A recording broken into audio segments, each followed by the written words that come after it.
Everyone, welcome back to my classes. So यार आज हम एक बड़ा इंपॉर्टेंट टॉपिक पढ़ने वाले हैं, that is linkage and recombination. But since videos are being formed in a very short span, है ना, मैं एनसीईआरटी की थोड़ी थोड़ी चीजें लेके लिंक कर रही हूँ।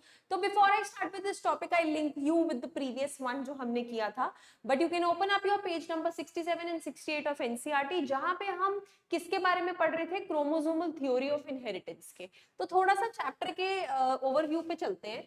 हमने जब principles of inheritance and variation start किया था, उसमें हमने समझा था कि हमने एज ह्यूमंस इनहेरिटेंस के बारे में कैसे डिस्कवर किया, करेक्ट। तो वहां पे हमने बात की थी एक साइंटिस्ट जिसका नाम था मेंडल, जिन्होंने अलग अलग तरह के क्रॉसेस किए थे, किसमें, पी प्लांट पे।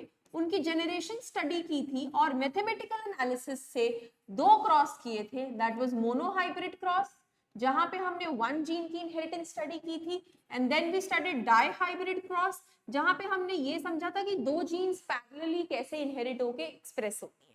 ठीक है, स्टडीइंग इट्स टू क्रॉसेस, हमने उसके दो तीन लॉज पढ़े थे, law of dominance, law of segregation and law of independent assortment, जिससे हमने ये पता लगाया कि मेंडल ने हमें क्या क्या थ्योरीज दी थी। डोमिनेंस की कि एक अलील दूसरे के ऊपर अच्छे से हक जमाती है, दूसरा पेयर करने से पहले वो सब बराबर सेग्रीगेट होते हैं, देन तीसरा कि जब दो जीन्स पैरेलली अपने कैरेक्टर्स को एक्सप्रेस करते हुए इनहेरिट हो रही है ओवर जनरेशन, तो वो सेग्रीगेट होकर पहले पेयर अप करती है with their opponent and then the cross is being performed. ठीक है जी, जो डाइहाइब्रिड के F2 जनरेशन में हमने पुन्नेट स्क्वायर यूज करके प्रॉपर्ली करके दिखाया था। And I have also shared the video for law of independent assortment, जहां पे मैंने एक्सप्लेन किया कि वो लॉ कह किसे रहा था। ठीक है, लेकिन अनफॉर्चुनेटली मेंडल का वर्क 1900 तक रिकॉग्नाइज नहीं हो पाया था, जबकि उसने पब्लिश 1865 में ही कर दिया था। उसके बावजूद उसका वर्क रिकॉग्नाइज नहीं हुआ, इट गॉट लॉस्ट समवेयर, क्योंकि लैक ऑफ पब्लिसिटी थी, उस टाइम इतनी अवेयरनेस नहीं थी। लेकिन 1900 तक आते आते हमने पढ़ा कि कुछ साइंटिस्ट आए थे, कॉरेंस वगैरह, जिन्होंने मेंडल की ये वर्क था उसको खोलकर देखा और कहीं ना कहीं रिलेट करना शुरू किया। उन्हें इतनी बात तो समझ में आई थी कि मेंडल ने जिस चीज को फैक्टर्स बोला था वो एक्चुअली क्या थी, जीन्स। ठीक है, तो इतनी बात वो कॉरेंस ने स्टडी कर ली थी। उसके बाद हमारे दो साइंटिस्ट आए थे, that is Sutton and Boveri.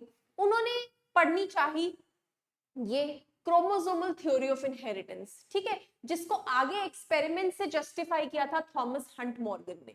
तो सटन एंड बोवरी इतना बता पाए थे कि जो ये जीन्स हैं ये क्रोमोसोम्स के पेयर के थ्रू इनहेरिट होती हैं। ये क्रोमोसोम्स मियोसिस में, माइटोसिस में, मेटाफेजिक प्लेट पे अलाइन होकर जब इनका प्रोसेस होता है डिवीजन का, तो ये सेग्रीगेट होते हैं। वो सेग्रीगेशन कभी कभार बाय चांस भी हो सकती है कि वो किसी और जीन के साथ पेयर अप कर जाए। ठीक है, all these things can happen by chance and then वो इनहेरिटेंस वैसी फॉलो होती है जैसे मेंडल ने बताई थी। तो ये प्रूफ सटन और बोवरी ने दे दिया था। But then to confirm it more accurately there was a third scientist that came into play, that was Thomas Hunt Morgan, जिसने ये बोला कि मैं आपको लाइव एक्सपेरिमेंट कर कर मेंडल का जो भी एनालिसिस था, सटन एंड बोवरी ने जो भी कंक्लूड किया था, तो हंट मॉर्गन ने उसको एब्सोल्युटली प्रूफ कर दिया था with the help of a fruit fly, Drosophila melanogaster. तो ड्रोसोफिला कुछ नहीं, एक सिंपल फ्रूट फ्लाई थी, जिसे आम भाषा में हम मक्खी कह देते हैं। ठीक है, उसने मक्खियों को ही इसलिए लिया था क्योंकि उसकी काफी सारी एडवांटेजेस थी, जैसे वो 2 हफ्ते में ही अपनी जनरेशन पूरी कर लेती थी। ठीक है जी, दूसरी चीज हम वो उसमें ये भी इजी था कि उसके जो जेंडर्स थे मेल और फीमेल, उनको आइडेंटिफाई करना आसान था। तो ऐसे ऐसे करके काफी सारे ट्रेड्स फ्रूट फ्लाई के थे, जिसने फ्रूट फ्लाई को ही चूज करना हंट मॉर्गन के लिए बेहतर समझा। ठीक है जी, नाउ इस वीडियो में हम ये समझेंगे कि हंट मॉर्गन ने ड्रोसोफिला के थ्रू क्या समझा, और ये जो तीसरी चीज आई है लिंकेज, ये कहां से वो लेकर आया। ठीक है जी, तो चलिए आइए स्टार्ट करते। पहली स्लाइड कहती है Morgan carried out several dihybrid crosses in Drosophila to study genes. देखिए, क्रॉस वही वाला हो रहा है जो मेंडल ने किया था, डाइहाइब्रिड क्रॉस। ठीक है, उसने कौन सी जीन स्टडी करी, जो सेक्स लिंक्ड थी। Now this word is new. ठीक है, मैं आपको बताती हूं कि सेक्स लिंक का मतलब क्या होता है बिफोर वी प्रोसीड फॉरवर्ड। एक बात बताइए, ह्यूमंस के अंदर कितने क्रोमोसोम्स पढ़ते हैं हम? We study 23 pair of chromosomes, correct. लेकिन 23 पेयर ऑफ क्रोमोसोम्स में 22 पेयर्स तो ऑटोजोम होते हैं। ऑटोजोम्स मतलब जो मेल्स और फीमेल्स में सेम है एब्सोल्युटली, और सेक्स लिंक के अलावा जो अलग जीन्स हैं वो कैरी करते हैं। लेकिन वन पेयर ऑफ क्रोमोसोम जो है उसका, वहां पे जो अलील्स हैं या वो जो जीन पेयर है वो डिसाइड करता है कि जेंडर क्या है, मेल है या फीमेल, ठीक है, decides the sex of an individual. तो ड्रोसोफिला ने जब हंट मॉर्गन पे ये एक्सपेरिमेंट किया था तो उसने ये कंक्लूड किया कि जिस जीन के बारे में वो ड्रोसोफिला को पढ़ रहा था वो जीन सेक्स लिंक्ड थी। दैट मींस कि इसके क्रोमोसोमल पेयर पे ड्रोसोफिला की जीन थी, करेक्ट। लेकिन ये वो कैसे आइडेंटिफाई कर पाया ये हम इस स्लाइड में पढ़ेंगे। क्रॉस एकदम मेंडल के जैसा था, उसमें फर्क नहीं था। जैसे मॉर्गन ने बेसिकली क्रॉस किया था yellow bodied white eyed females को brown bodied red eyed male से, एंड वैसे ही डाइहाइब्रिड क्रॉस था क्योंकि, और उसी तरीके से F1 प्रोजेनी निकाली, ठीक है। तो जब F2 निकाला तो उसने ऑब्जर्व किया कि दो जीन्स जो पहले मेंडल के केस में इंडिपेंडेंटली सेग्रीगेट होके इनहेरिट हो गई थी F2 में, यहां पर नहीं हुआ। F2 का रेशो वेरी कर गया, 9:3:3:1 नहीं आया। क्यों नहीं आया? क्योंकि जीन्स तो सेक्स लिंक्ड थी, ठीक है जी, तो वो डिफरेंट सेक्स में इनहेरिट ही नहीं हुई, राइट। फॉर एग्जाम्पल अगर हम जो फ्रूट फ्लाई है उसका ये एक्स है ये वाई है और ये उसका एक्स है एक्स है, ठीक है। अब हम कह रहे हैं कि जो उसकी व्हाइट दिखने वाली जीन है वो है ही एक्स क्रोमोसोम पे, वो वाई पे है ही नहीं। तो अगर वो वाई पे है ही नहीं तो जो मेल बनेगा ड्रोसोफिला का, क्या वो व्हाइट होगा? नहीं होगा, राइट। तो इसीलिए वो वेरिएशन या डेविएशन थॉमस हंट मॉर्गन को दिखी इस क्रॉस में। उससे पहले उसको नहीं कि ये सेक्स लिंक्ड है, वो तो आम अपना क्रॉस कर रहा था मेंडल के साथ मैच करने के लिए, but while he was performing the cross उसे समझ में आया कि यार इसमें तो कुछ गड़बड़ है, क्योंकि जेंडर चेंज होते ही वो जीन इनहेरिट नहीं हुई, ठीक है, इंडिपेंडेंट सेग्रीगेशन नहीं हुई, क्या इस चीज में उसको कंफ्यूजन हो गया। तो मॉर्गन और उसके ग्रुप जो पूरी उसकी टीम थी, they knew that the genes were located on X chromosome. तो फाइनली वो इतने कंक्लूजन पर पहुंच गए कि जिस जीन को वो स्टडी कर रहे हैं, जिस कैरेक्टर को वो स्टडी कर रहे हैं, वो कैरेक्टर लोकेटेड किस पे? एक्स क्रोमोसोम पे, ठीक है। And saw quickly that when the two genes in dihybrid cross were situated on the same chromosome, तो proportion of parental gene combination were much higher than the non parental gene combination। अब इसका मतलब क्या है ये समझिए। For example ये x chromosome है हमारा, ठीक है। अब एक्स क्रोमोसोम पे ये रही हमारी फॉर एग्जाम्पल येलो बॉडी की जीन, और ये रही हमारी व्हाइट आई की जीन, ठीक है। और ऐसी दूसरा पेयर बनाती हूं, वो भी चलो सेम बना देती हूं मैं, एक्स एक्स का ही, सिर्फ आपको डिफरेंशिएट करने के लिए। यहां पे येलो बॉडीड है और इधर जीन है व्हाइट आई की, है एक्स क्रोमोसोम पर ये, क्योंकि ये तो सेक्स लिंक्ड थी, है ना। अब देखा क्या गया कि जो दो जीन साथ साथ है ना, अलील्स क्या होंगी, प्लीज कंफ्यूज नहीं होना, अलील होंगी इसका इस येलो बॉडीड और ब्राउन बॉडीड, ये इसकी दूसरी दो अलील हो गई, और व्हाइट आई और रेड आई, ये दो दूसरा जीन पेयर हो गया।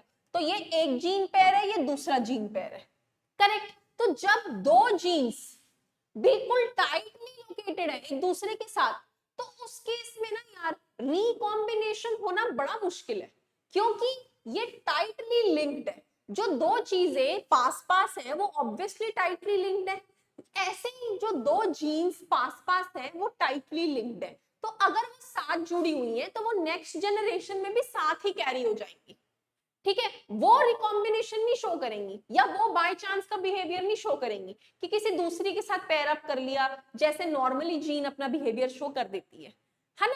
अब इस केस में हो सकता है क्योंकि यहाँ पे येलो बॉडीड व्हाइट आइड की जीन्स तो दूर दूर है। अब जितना डिस्टेंस इंक्रीज होता है उतना लिंक होने का चांस कम है, वो दूर है, उनके बीच में इतना कनेक्शन ही नहीं है, तो वो ऑब्वियसली अपना और कोई पार्टनर ढूंढेंगे जिनके साथ वो नेक्स्ट जनरेशन में इनहेरिट हो सके। ठीक है, वो सोचेंगे यार इसने तो इसमें भी मेरे साथ नहीं दिया, मेरे से दूर दूर ही रहा हमेशा, चलो मैं नेक्स्ट जनरेशन में जा रहा हूँ, किसी और को अपना पार्टनर बनाऊंगा। तो वहां पे रिकॉम्बिनेशन के चांसेस ज्यादा हो जाते हैं। ये वो इस लाइंस के थ्रू समझाना चाह रहे हैं। तो एक चीज जो हम वेल स्टडी कर सकते हैं वो ये है कि whenever distance between two genes on one chromosome is less, ठीक है, तो दे शो लिंकेज। ठीक है, वो अच्छी खासी लिंकेज शो करते हैं एंड जिसकी वजह से जो रिकॉम्बिनेशन है, रिकॉम्बिनेंट हमारा बनना चाहिए था जो gene pair, recombinant gene pair होने के चांसेस लेस हैं। मोस्टली हमें कौन सा दिखेगा? पेरेंटल। जैसा पेरेंटल में था वैसे ही हमें बच्चों में दिखेगा आगे, क्योंकि जीन्स ओवरलैप ही नहीं हुई, जीन्स किसी के साथ क्रॉसओवर ही नहीं करी, जीन्स वैसे की वैसी इनहेरिट हो गई। ठीक है जी। Morgan attributed this due to the physical association or linkage of the two genes जो मैंने आपको बताया, and coined the term linkage to describe this physical association of genes on a chromosome की physical association मतलब पास है या दूर है, and the term recombination to describe generation of non-parental। अब non-parental तो तभी होंगी ना जब linkage नहीं होगा, तो इसके थ्रू उसने दोनों कॉन्सेप्ट समझा दिए, लिंकेज का भी और रिकॉम्बिनेशन का भी, hence the topic linkage and recombination. Correct. Morgan and his group also found that even when genes were grouped in the same chromosome, some genes were very tightly linked, जो मैंने आपको बताया कि एकदम पास पास है। अगर एकदम पास पास है तो they are showing very low recombination and very tight linkage. But जैसे क्रॉस है, अभी मैं आपको समझाऊंगी क्या कौन सा क्रॉस, जो एनसीईआरटी में भी डायग्राम गिवन है, लेकिन जहां जीन्स लूजली लिंक्ड है वहां पे रिकॉम्बिनेशन हायर है। Same concept. ठीक है। Before we read this example, I want to show you the cross. Wait a second. ये देखिए, अब ध्यान से ऑब्जर्व कीजिएगा, यहां पे ये दो जीन्स बिल्कुल पास पास है, whereas इधर ये दो जीन्स दूर दूर है, तो यहां पे पेरेंटल रिकॉम्बिनेशन का चांस ज्यादा है और रिकॉम्बिनेशन का चांस कम है।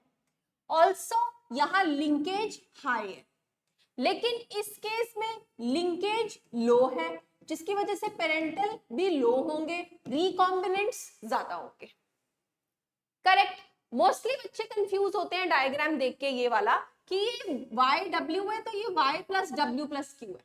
अब थॉमस हंट मॉर्गन ने थोड़ी सी चीजों को चेंज करके एक्चुअली ऐसे ले लिया था कि अगर येलो बॉडी को Y से रिप्रेजेंट कर रहा है तो जो डोमिनेंट है उसको उसने Y प्लस से रिप्रेजेंट कर दिया था। ठीक है, तो उसने डोमिनेंट के लिए सेम सिंबल लेके प्लस का साइन लगा दिया था, बाकी सब कुछ सेम है, कुछ बदला नहीं है। इस डायग्राम में वो सिर्फ क्या बता रहे हैं हमें, पेरेंटल और रिकॉम्बिनेंट टाइप्स। देखो पहला केस में पेरेंटल ज्यादा रिकॉम्बिनेंट कम, यहाँ पे पेरेंटल ज्यादा कंपैरेटिवली और रिकॉम्बिनेंट भी बढ़ गए हैं। तो बस यही समझा रहे हैं और कुछ नहीं है इस डायग्राम में, तो बिल्कुल कंफ्यूज नहीं होइएगा। एग्जाम्पल में ही found that the genes white and yellow were tightly linked, जो मैंने आपको अभी दिखाई, एंड उनमें सिर्फ 1.3% रिकॉम्बिनेशन था। लेकिन जो उसने सेकंड जीन, दो जीन पेयर लिए थे व्हाइट और मिनिएचर विंग के, उसमें 37.2% रिकॉम्बिनेशन दिखा, क्योंकि जीन्स डिस्टेंस पे प्लेस थी। Correct. Also, his student Alfred Sturtevant used the frequency of recombination between the gene pairs on the same chromosome as a measure of distance of genes। वो तो हमने पढ़ा ही कि जितना ज्यादा डिस्टेंस है जीन्स का उतना ज्यादा रिकॉम्बिनेशन है, यही मेजर उसने निकाल दिया। And mapped this their position on the chromosomes। Definitely chromosome पे पास है, दूर है तो लिंकेज कम है ना, रिकॉम्बिनेशन ज्यादा है, ऐसा उसने उनकी पोजीशन फिक्स कर दी क्रोमोसोम पे, मतलब वो लोकेट कर पाया। टुडे जेनेटिक मैप्स, ठीक है, are extensively used as a starting point in sequencing of whole genomes.